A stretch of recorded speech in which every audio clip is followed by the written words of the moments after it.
लगातार सवाल जवाब का सत्र चल रहा है। सवाल पूछे जा रहे हैं और जवाब दिए जा रहे हैं। कमेंट बॉक्स में आप लोगों को सवाल पूछना होगा, अगले वीडियो में उसका जवाब दिया जाएगा। अभी जो सवाल पूछे गए हैं उसका सिलसिलेवार क्रमबद्ध तरीके से जवाब दिया जाएगा। पहला सवाल है Avinash Gaikwad, Talegaon Dabhade, Pune. Sir, supreme court के जजेस को रिटायर्ड होने के बाद किसी स्टेट का गवर्नर या राज्यसभा का मेंबर बनाया जाता है, क्या यह संविधान की अवमानना नहीं है? इसके बारे में आपकी राय क्या है?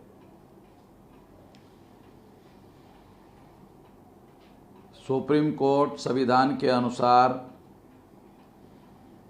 बहुत ही महत्वपूर्ण अंग है। जो सेंट्रल गवर्नमेंट और स्टेट गवर्नमेंट के विरोध में केसेस सुप्रीम कोर्ट और हाई कोर्ट में जाते रहते हैं, इस हिसाब से सुप्रीम कोर्ट का एटोनॉमस होना या किसी भी सेंट्रल गवर्नमेंट के साथ उनका किसी प्रकार का रिश्ता ना होना उनके स्वतंत्र और स्वायत्त होने की शर्त है और ज़रूरी बात है। मगर जब कोई चीफ जस्टिस रिटायर्ड होता है और उसको किसी स्टेट का गवर्नर या राज्यसभा का मेंबर बनाया जाता है, तो निश्चित रूप से लोगों के मन में आशंका होती है, जैसे पी सदाशिवम का उदाहरण है। उन्होंने केरला हाई कोर्ट का उनको जज बनाया गया था उस समय जब 8 अक्टूबर 2013 को सुप्रीम कोर्ट ने ईवीएम मशीन के विरोध में फैसला दिया।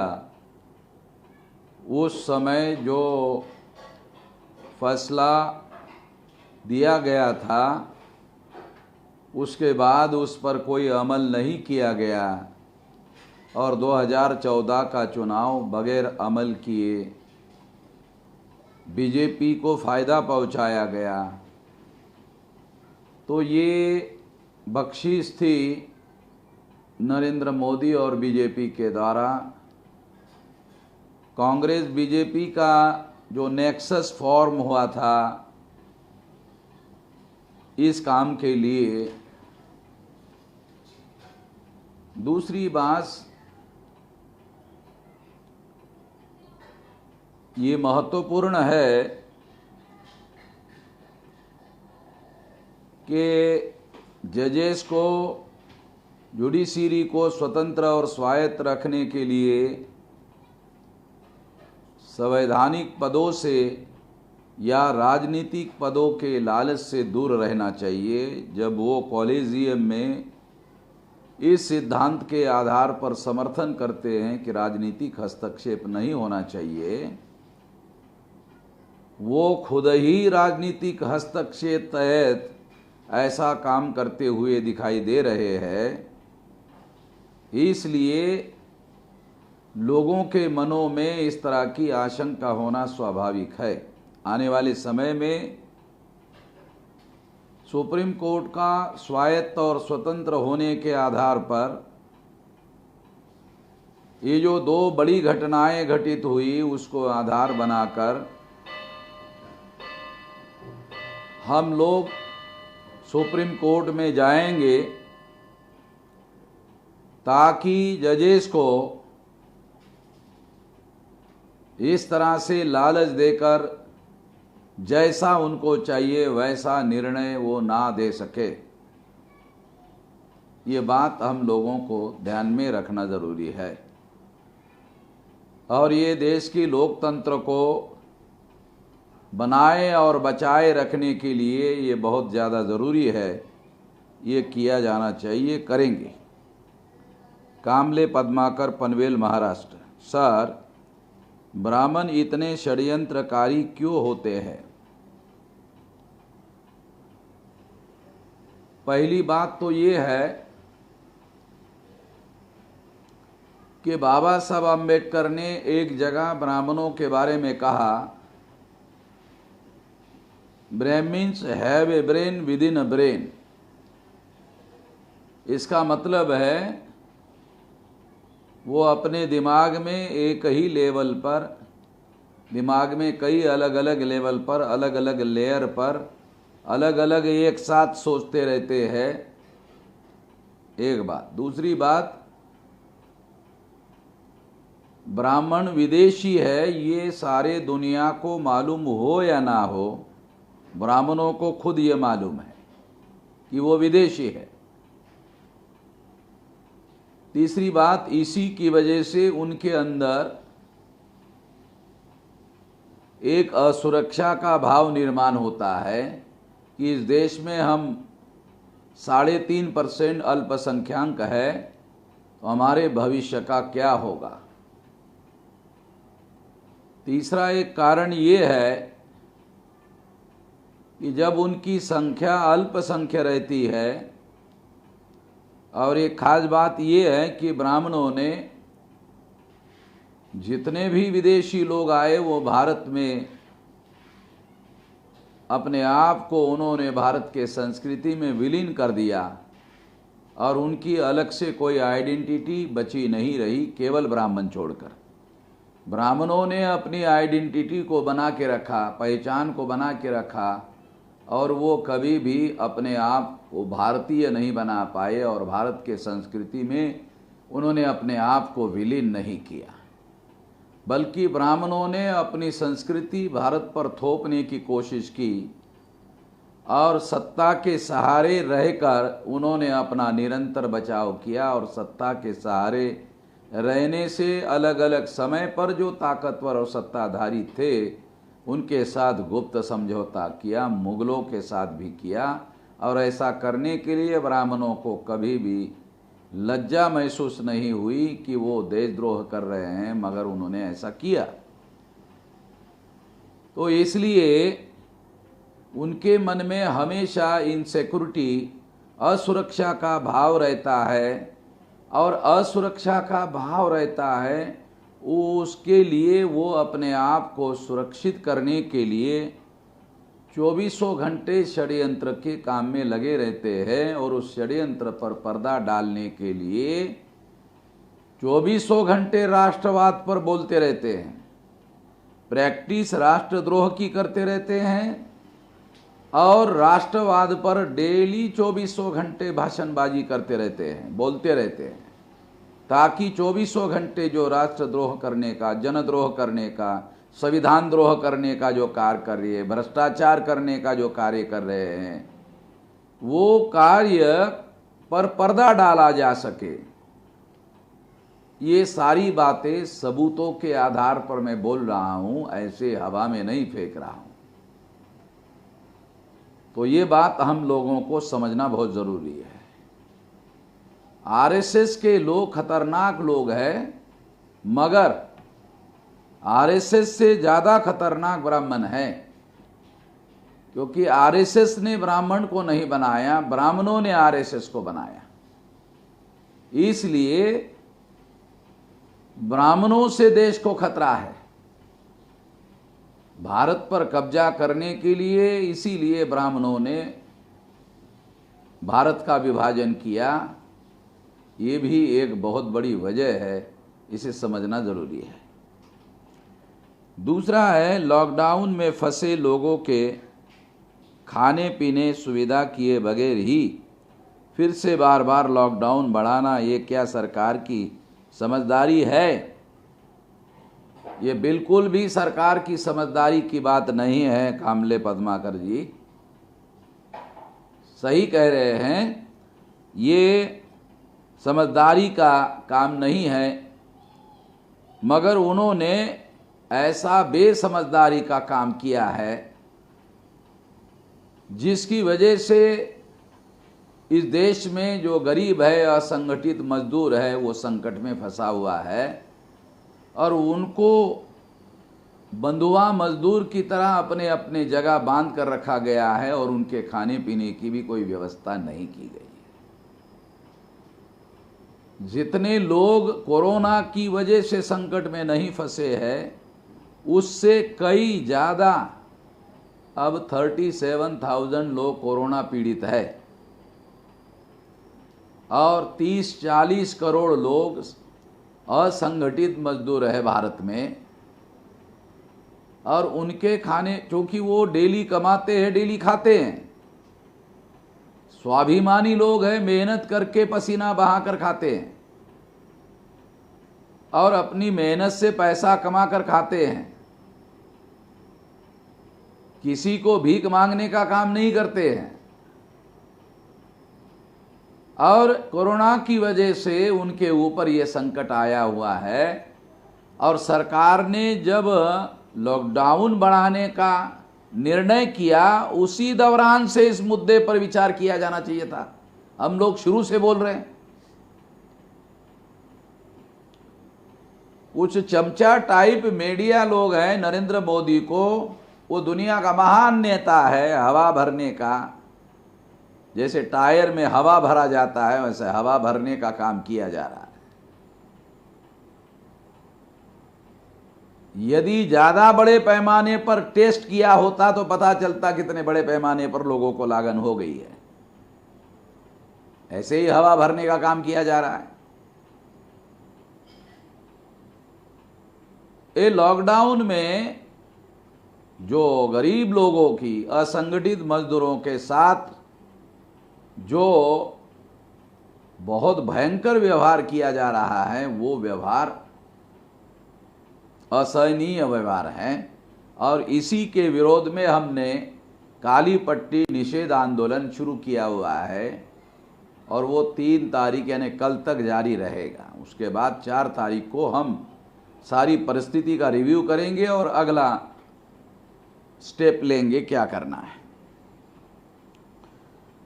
विक्रांत मूल निवासी, अब हमारे घरों में BLO आकर हमारे बारे में जानकारी मांगते हैं, जिसमें परिवार के सभी सदस्यों के आधार कार्ड भी मांगे जा रहे हैं। पूछने पर बताते हैं कि सरकार लॉकडाउन में मदद करेगी। कहीं ये चोरी छुपे NPR तो नहीं कर रहे हैं? कृपया मार्गदर्शन करिए। आधार मांगने की कोई ज़रूरत नहीं है। अगर आपके पास वोटर कार्ड है, अगर आपके पास राशन कार्ड है और आप उस इलाके में रहते हैं, यही पर्याप्त है। सरकार के आदेश है कि उन लोगों को हर प्रकार की मदद किया जाए। अगर ये मदद नहीं हो रही है तो हमारे पास कंप्लेन करो, हम उस इलाके के अधिकारी को इसके बारे में लिखेंगे और कहेंगे और आपको मदद मिले इसकी व्यवस्था करेंगे। चंद्रकांत नागावकर, 2021 की जनगणना में OBC की जातिगत जनगणना होगी या पहले जैसे कुछ कारण या फिर कोई घटना घटित कर टाल दी जा सकती है? कृपया मार्गदर्शन हो।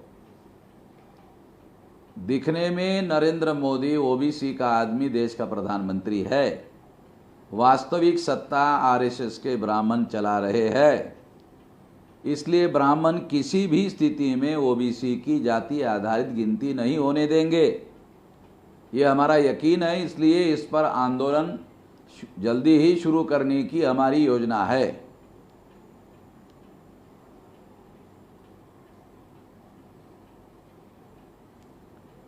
महाराष्ट्र के राज्यपाल ऐसे आपातकालीन समय जो विधान परिषद का चुनाव लगा रहे हैं, क्या ये संवैधानिक है और ऐसा करना जरूरी है या फिर कुछ और बात है? महाराष्ट्र के राज्यपाल के विरोध में महाराष्ट्र का जो हाईकोर्ट है, उन्होंने कमेंट्री पास किया है कि राज्यपाल का व्यवहार तर्कसंगत नहीं है और चुनाव आयोग का व्यवहार भी तर्कसंगत नहीं है। ऐसा कमेंट हाईकोर्ट ने पास किया है, मगर मीडिया वाले ये सारी बातें नहीं बता रहे, छुपा के रख रहे हैं। इसको समझना जरूरी है। सोमेश मेश्राम, आज लॉकडाउन बढ़ा दिया गया है तो काली पट्टी निषेध आंदोलन बढ़ाया जा सकता है। 4 तारीख को हम लोग इस पर समीक्षा करेंगे, उसके बाद इस पर फैसला करेंगे।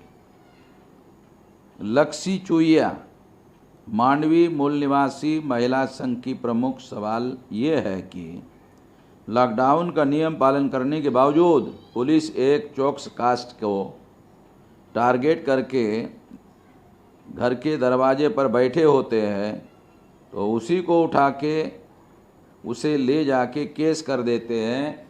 सारे सबूतों के पास सचिवालय को लिखिए, उस पुलिस पर हम लोग हाई कोर्ट में केस दायर करेंगे और आपकी मदद करेंगे।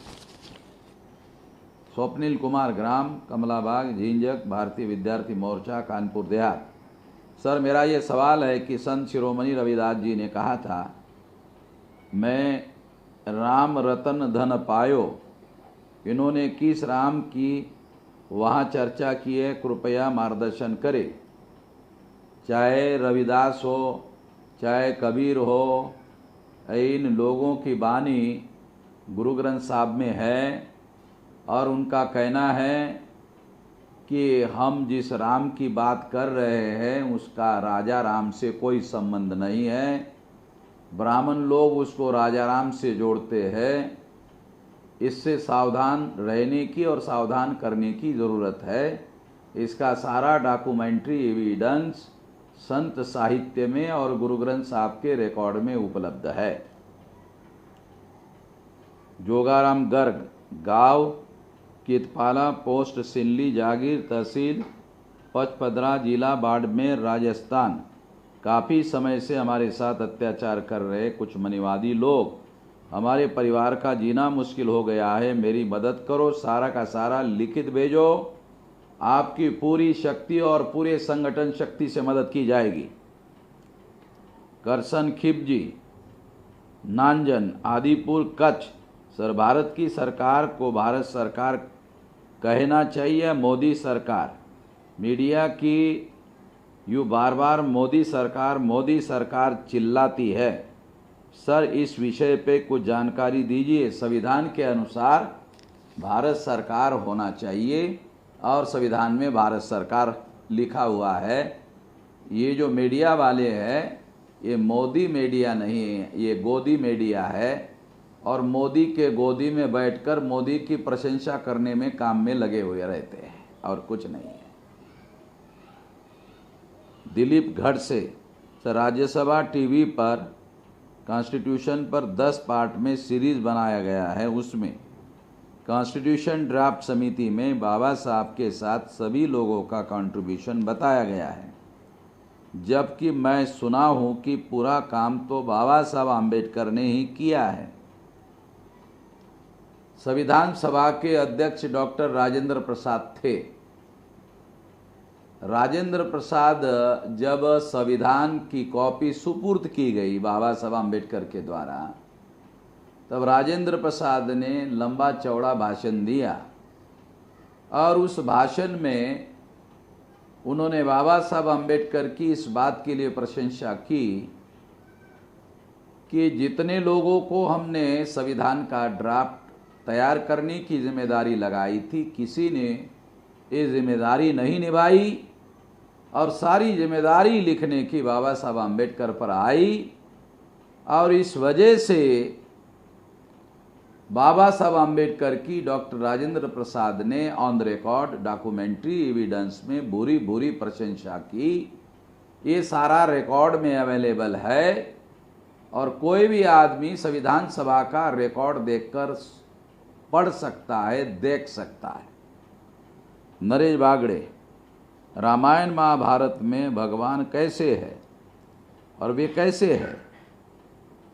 रामायण में राम राजा राम हैं। ब्राह्मणों ने उसे भगवान राम घोषित किया और उसकी वजह ये है कि वो एक अवतार है और अवतार की जो संकल्पना है उसे समझना जरूरी है। जितने विष्णु के अवतार हुए हैं, जो ब्राह्मणों की देवता है विष्णु, ब्राह्मण उनको अपनी देवता मानते हैं, तो विष्णु ने जितने मूल निवासी महान लोग थे उनकी हत्या किया, जितने जितने भी महान लोग थे उनकी हत्या किया, उनको ब्राह्मणों ने भगवान का, विष्णु का, ईश्वर का अवतार घोषित किया। तो रामायण में तो राम को राजा राम बताया गया है, फिर राम को भगवान ब्राह्मणों ने क्यों घोषित किया? उसकी वजह यह है कि सम्राट बृहदत्त मौर्य, जो सम्राट अशोक के खानदान का आखिरी राजा था और ब्राह्मण धर्म को खत्म करने वाला मौर्य साम्राज्य था, उसका आखिरी राजा को पुष्यमित्र शुंग इस ब्राह्मण ने हत्या किया। वही पुष्यमित्र शुंग साकेत में आकर अपना राज्य स्थापित किया और उस राज्य की राजधानी अयोध्या बनाया। रामायण में राम की राजधानी बताई गई है अयोध्या, मगर इतिहास अगर पढ़ लो तो इतिहास में लिखा हुआ है अयोध्या पुष्यमित्र शुंग की राजधानी है। इससे सिद्ध होता है पुष्यमित्र शुंग ही राम है। और अगर पुष्यमित्र शुंग ही राम है तो राम को भगवान का अवतार घोषित करने का जो काम किया गया है वो पुष्यमित्र शुंग को राम घोषित किया गया, और राम को भगवान इसलिए घोषित किया गया क्योंकि उसने, पुष्यमित्र शुंग ने सम्राट बृहदत्त मौर्य की हत्या की। इस वजह से उनको भगवान घोषित किया गया, विष्णु का अवतार घोषित किया गया। इस बारीकी को समझना बहुत जरूरी है। ब्राह्मणों के पुराणों को, माइथोलॉजी को अध्ययन करने के आधार पर इसे क्रोनोलॉजिकल डॉक्यूमेंट्री एविडेंस के आधार पर सिद्ध किया जा सकता है।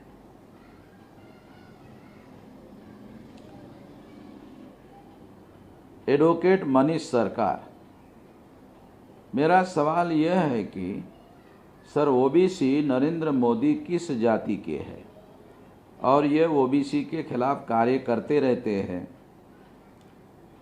एडवोकेट मनीष सरकार, नरेंद्र मोदी गुजरात में एक घिसड़ी नाम की जाति है जिसका जातीय पेशा गांव देहात में तेल निकालना होता है।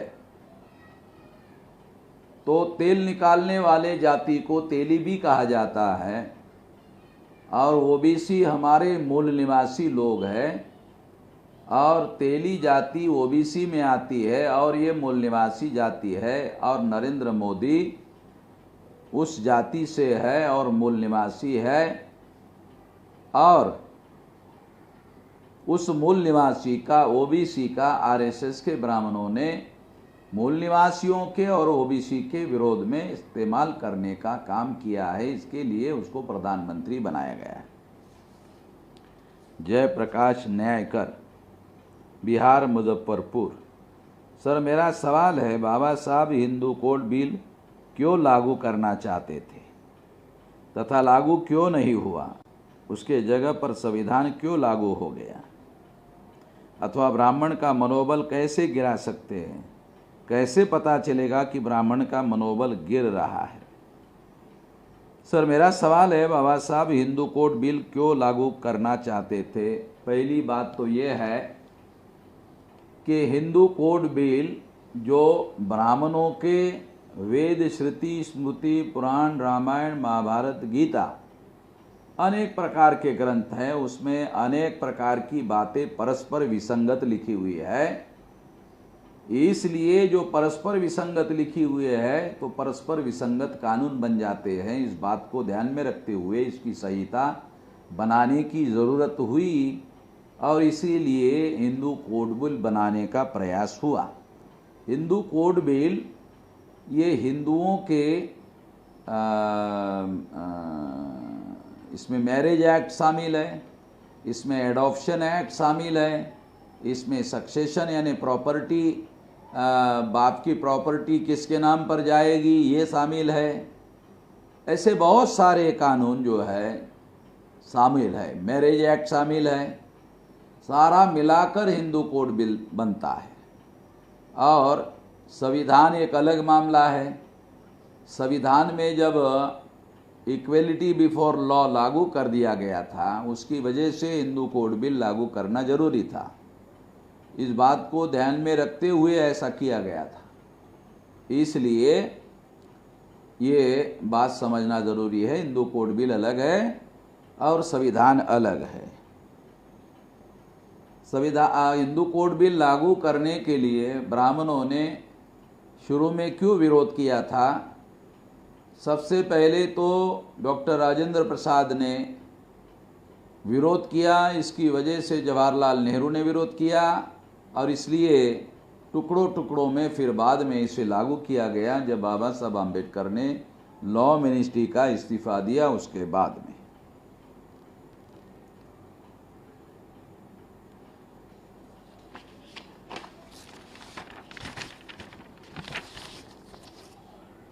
रोहित कुमार शाक्य, क्या भारत में रह रहे बामन यहूदी है? सर बताने की कोशिश करें। मैं रोहित शाक्य, संखिया मैनपुरी यूपी से। आप कभी आइए संकिसा में, जो बुद्ध की मौसी का घर है। रोहित कुमार शाक्य जी, राजन दीक्षित नाम का एक ब्राह्मण प्रोफेसर विदेश के यूनिवर्सिटी में, शायद ऑक्सफोर्ड यूनिवर्सिटी में प्रोफेसर है। उसने किताब लिखकर ये सिद्ध किया कि ब्राह्मण का डीएनए, यहूदी का डीएनए, जू का डीएनए और जो यूरेशियन लोग हैं उनका डीएनए एक ही है। इसके आधार पर तो यही कहा जा सकता है। पुष्पेंद्र भोगिनीपुर, भारतीय विद्यार्थी मोर्चा, जिला यूनिट कानपुर देहात। किसी भी देश को कितने समय तक लॉकडाउन किया जा सकता है? ज़्यादा लंबे समय तक लॉकडाउन रखने से देश को कितना हद तक फ़ायदा और नुकसान हो सकता है? लॉकडाउन का सबसे ज़्यादा नुकसान अर्थव्यवस्था के चौपट होने के चांसेस ज़्यादा है। जब अर्थव्यवस्था चौपट हो जाएगी तो इसका गरीब लोगों पर, असंगठित मजदूरों पर, इन पर बहुत ज़्यादा बुरा असर पड़ेगा। रोजगार पर बहुत बुरा असर पड़ेगा। इसे हम लोगों को समझने की ज़रूरत है। फ़ायदा जहाँ तक कहा जा सकता है, केवल कोरोना ज़्यादा तेज़ी से नहीं फैल पाया है, इसका ये फ़ायदा है, इतना ही कह सकते हैं। दिनकर कारभारी सोनकामड़े, हीनयान में ही हीन शब्द कैसे आया? हीनयान में हीन शब्द ब्राह्मणों के द्वारा लाया गया होगा, ऐसा अनुमान निकाला जा सकता है। क्योंकि जो महायान है वो भिक्षु संघ में घुसे हुए ब्राह्मणों के द्वारा महायान चलाया गया। तो जिन ब्राह्मणों ने महायान पंथ चलाया, उन्होंने ही बुद्ध की मौलिक और ओरिजिनल विचारधारा को हीनयान घोषित किया होगा, ऐसे कहा जा सकता है।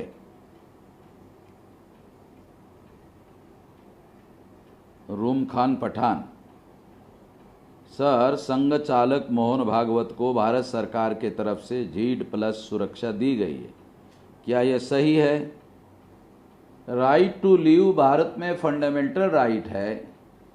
अगर कोई VIP आदमी है, उसके जीवन को अगर थ्रेट है तो उसके रक्षा करने की जिम्मेदारी भारत सरकार की है। और भारत सरकार ने अगर मोहन भागवत को ZEED+ सुरक्षा दिया है तो वो राइट टू लिव जो फंडामेंटल राइट है उसके तहत दिया गया है। ये कानूनी रूप से गलत नहीं कहा जा सकता। अगर दी गई है तो ऐसे गैर कानूनी संगठन को भारत की जनता की गाड़ी कमाई के कर से मिली हुई आमदनी को ऐसा खर्चा करना कानूनी है? आरएसएस गैर कानूनी संगठन घोषित किया गया है, ऐसा नहीं है। 2-3 बार आरएसएस पर पाबंदी लगाई गई। आरएसएस के लोग भारत के संविधान का विरोध करते हैं, मगर जब 2-3 बार आरएसएस पर पाबंदी लगाई गई तो बाबा साहब आम्बेडकर ने आर्टिकल 19 में संगठन बनाना, संगठन संचालन करना, अपनी विचारधारा का प्रचार प्रसार करना, ये मौलिक अधिकार घोषित किया। उस आर्टिकल के तहत आरएसएस वाले जिस संविधान का विरोध करते थे उसी के तहत सुप्रीम कोर्ट में गए और उसी के तहत सुप्रीम कोर्ट के द्वारा उनके ऊपर जो पाबंदी लगाई गई थी वो पाबंदी उठवा कर लाया। यानी बाबा साहब आम्बेडकर ने अगर आर्टिकल 19 नहीं लिखा होता तो आरएसएस को भी ये जो पाबंदी लगाई गई है ये पाबंदी उठाना संभव नहीं होता है। तो आरएसएस के लोग जो है दोगले लोग हैं, यानी संविधान का विरोध भी करते रहते हैं और संविधान का सहारा लेकर उनके ऊपर जो पाबंदी लगाई उसको उठवाने के लिए कोर्ट में भी जाते हैं। ऐसे दोगले लोग हैं, इस लोगों को समझना जरूरी है।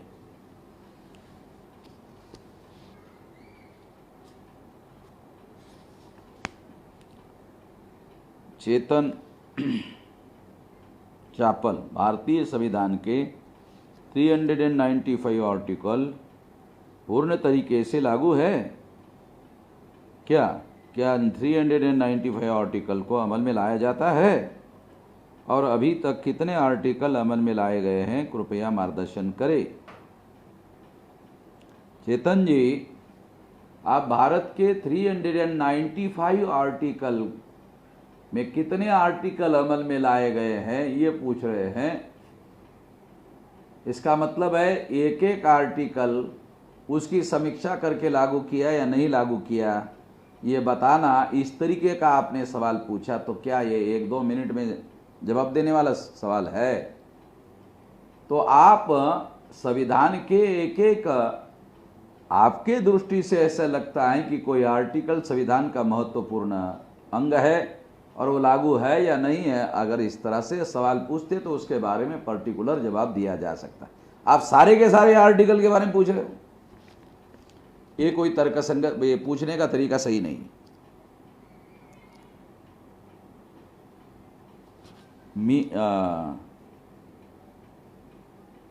राम की मीना, राजस्थान के दौसा जिले से, रामकेश मीना, राजस्थान के दौसा जिले से। सर मेरा सवाल यह है कि बख्तियार खिलजी ने नालंदा विश्वविद्यालय को क्यों जलाया? इसके पीछे क्या कारण रहा होगा? क्या इसमें भी ब्राह्मणों का हाथ था? नालंदा यूनिवर्सिटी में जिस सिद्धांतों को पढ़ाया जा रहा था, जिन विचारधारा को पढ़ाया जा रहा था, वो सारा का सारा ब्राह्मण विरोधी था। ब्राह्मणों का वर्चस्व समाप्त करने वाली सारी विचारधारा थी। इसलिए स्वाभाविक रूप से अगर बख्तियार खिलजी ने अगर ये समाप्त किया, ऐसा आप मानते हैं, तो ब्राह्मणों के सपोर्ट और समर्थन के बगैर ये संभव नहीं है। अगर इतिहास के बारीकी में जाओ तो आपको इसका सबूत मिलेगा।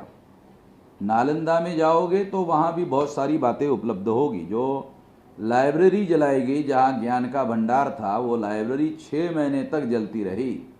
तो इससे आप अंदाज़ा लगा सकते हो कि कितना ज़्यादा ज्ञान की किताबें वहाँ थी। और वो ज्ञान की किताबें ब्राह्मणों के सारे धर्म ग्रंथों को हवा में उड़ाने वाला ज्ञान था, कहीं टिकने वाला नहीं था। इसलिए उसको समाप्त करने में ब्राह्मणों का बख्तियार खिलजी को समर्थन रहा होगा, ऐसे कहा जा सकता है।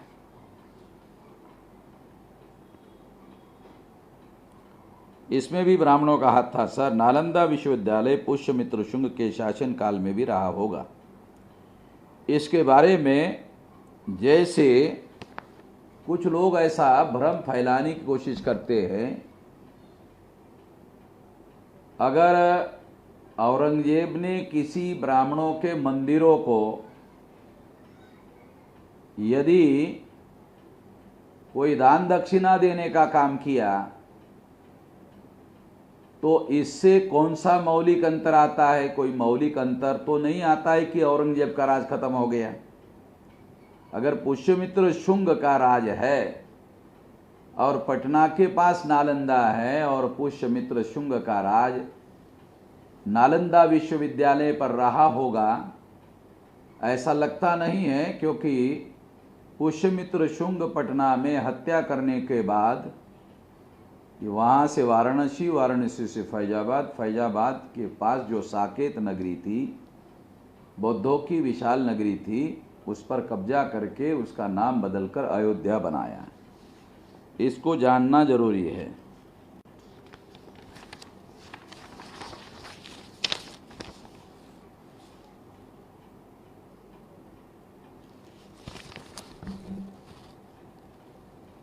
निखिल खांडते, आदिवासियों में 5वीं अनुसूची के प्रति जागरूकता लाना चाहिए, वे हम कार्यक्रम जानकारी देकर कर सकते हैं या अन्य प्रकार के कौन से प्रकार से कर सकते हैं। कार्यक्रम लेकर इन बातों को जागृति फैलाई जा सकती है। 2, दलितों और आदिवासियों पर हमारे देश में सबसे ज़्यादा अन्याय और अत्याचार, उनमें लड़ाऊ प्रवृत्ति कैसी लाई जाए। आज भी ये लोग मार्शल लोग हैं, इनको केवल संगठित करने की ज़रूरत है। आदिवासी एवं दलितों की ज़मीनें हड़पी जा रही हैं, संगठित होकर इसका मुकाबला किया जा सकता है। केवल आप अपने 2-4 एकड़ ज़मीन का मत विचार करिए, सारा भारत हमारा है और सारे भारत की भूमि हमारी है, उसे मुक्त करना जरूरी है। अनुज वासु, मेरठ, उत्तर प्रदेश से।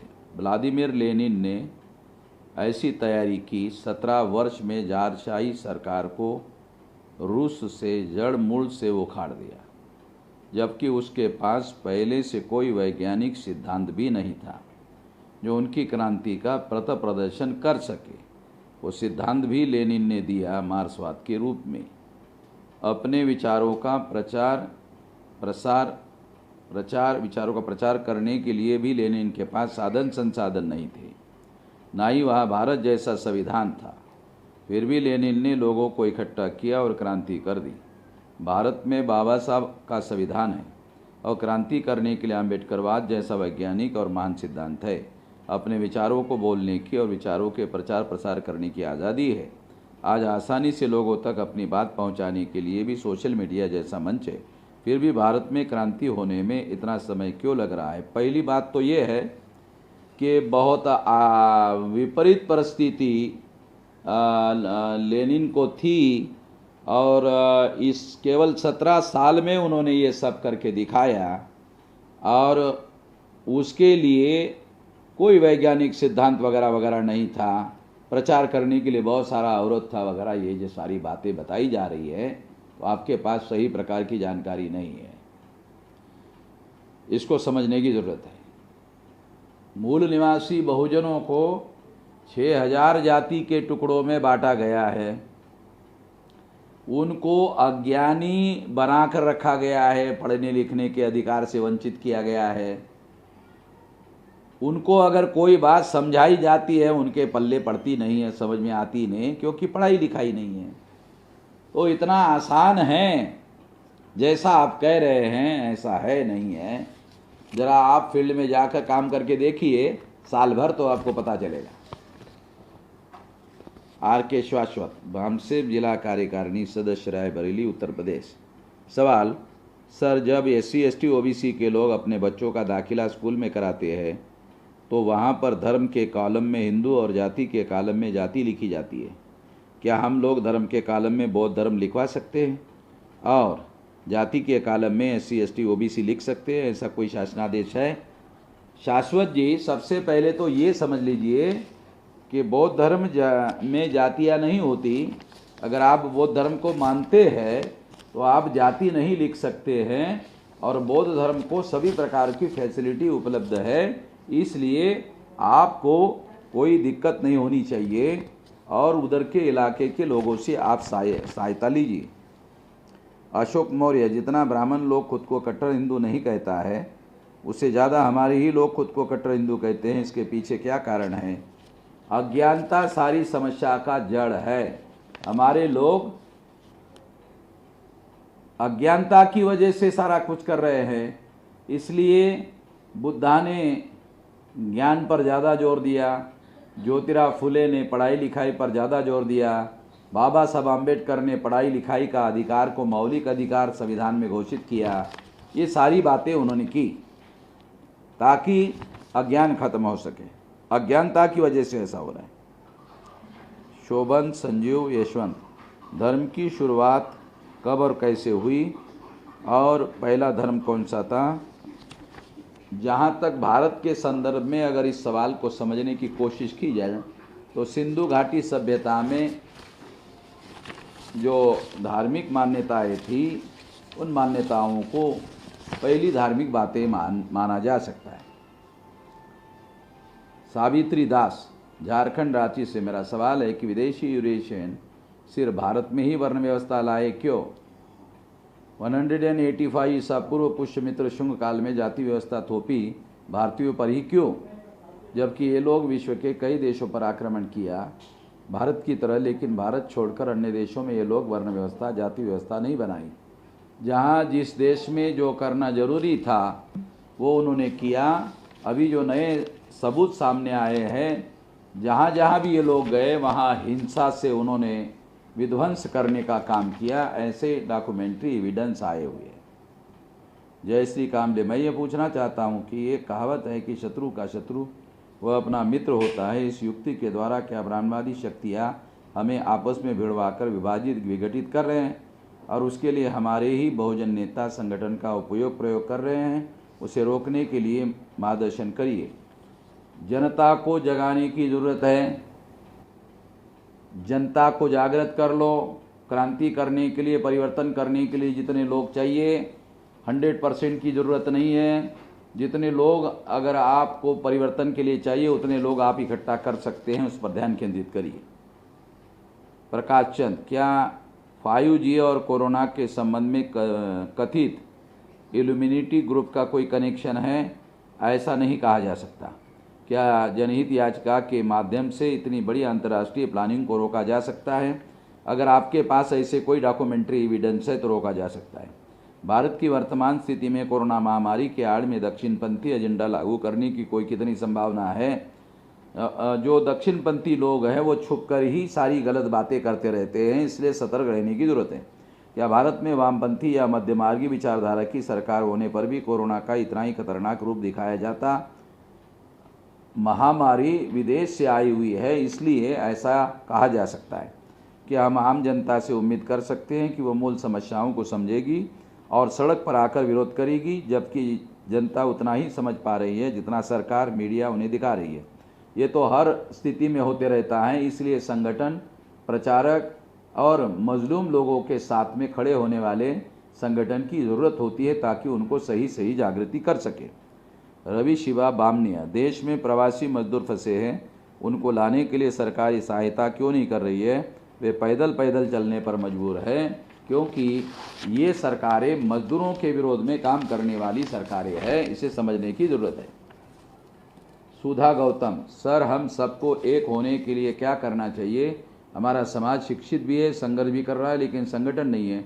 इसके लिए आपके क्या विचार है? इसको किस तरीके से एक प्लेटफॉर्म पर लाया जाना चाहिए? सुधा गौतम जी, आप कौन से ज़िले में और कौन से राज्य में हैं? उस ज़िले में वामसे भारत मुक्ति मोर्चा, बहुजन क्रांति मोर्चा 31 राज्यों में 542 जिलों में 3500 तहसीलों में 22,000 ब्लॉक में और 1.5 लाख गाँव में फैला हुआ संगठन है। उसके साथ जुड़ जाइए और जुड़कर काम करिए।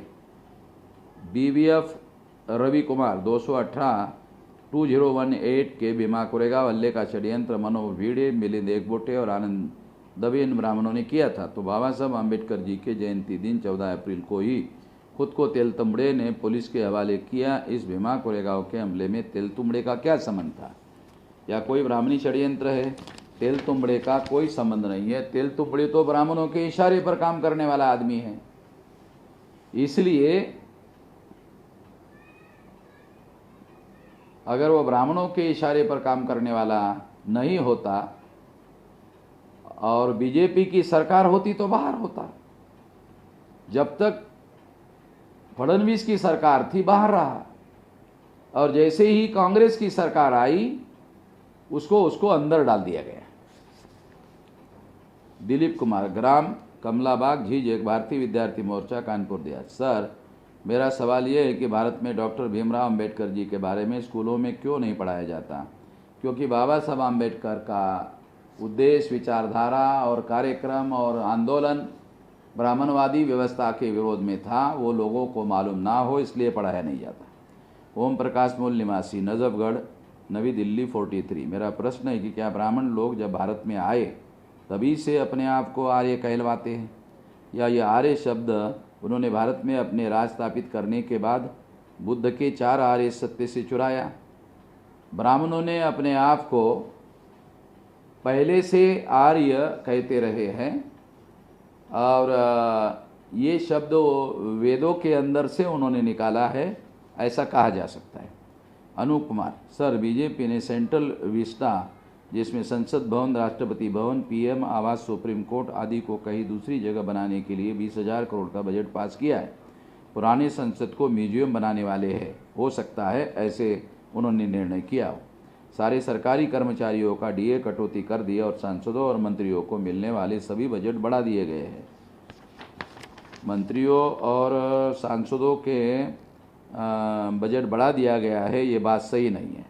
50 बिलफुल डिफ़ाल्टरों का 68,600 करोड़ का कर्जा माफ़ कर दिया गया है, इस सब के बारे में बताइए।